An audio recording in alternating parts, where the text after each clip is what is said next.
and I give the floor to the representative of UNDRIP in UeUeTlatolli Amoxtli.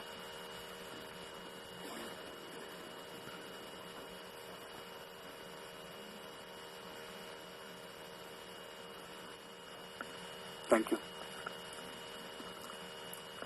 Thank you, Madam Chair, and congratulations for your appointment as the Chair of the Permanent Forum on Indigenous Issues.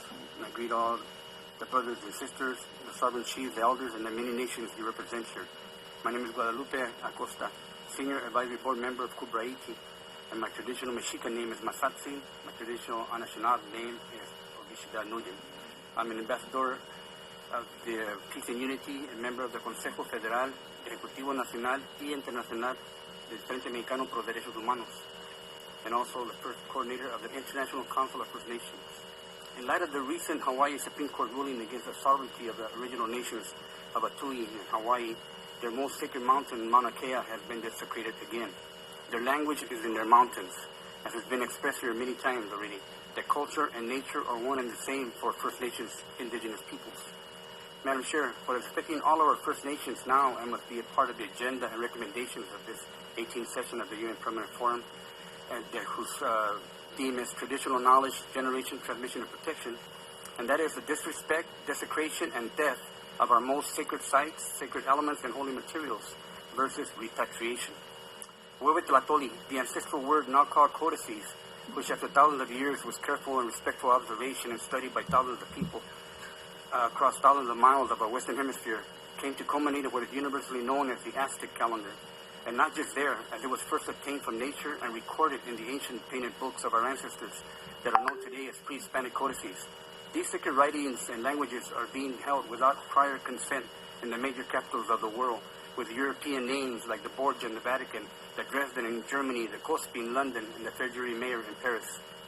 The Aztec calendar is the most concrete proof that our ancestral people had meetings, agreements, congruence, and national and international relationships with exchange and sharing of knowledge that led to peaceful and harmonious coexistence with each other and with nature.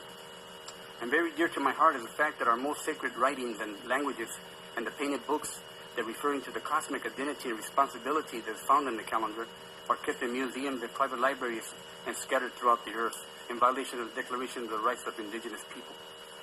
The Article 12.2 states that the states shall provide redress through effective mechanisms which include restitution and developed in conjunction with indigenous peoples with respect to their cultural, intellectual, religious, and spiritual property taken from them. So I'm talking about spiritual languages. And we call on the United Nations Permanent Forum on Indigenous Issues to follow up on these most important issues being talked about here in these recommendations. We add to them that we submit a letter to the Pope Francisco Jorge Mario Borgoglio to inform him of our decision to begin the repatriation of sacred codices and artifacts pertaining to Mexico, beginning with the Codex Borgia. And we ask that the codex be brought and returned to Mexico on the day of the second passage of the sun over the sacred city of Teotiuakan in the Temple of the Sun on the 25th of May of July 19. And we ask all members here to join with us, the International Council of First Nations, to begin writing the Universal Declaration of Independence of Sovereign Nations that will include our languages and our culture. Thank you very much.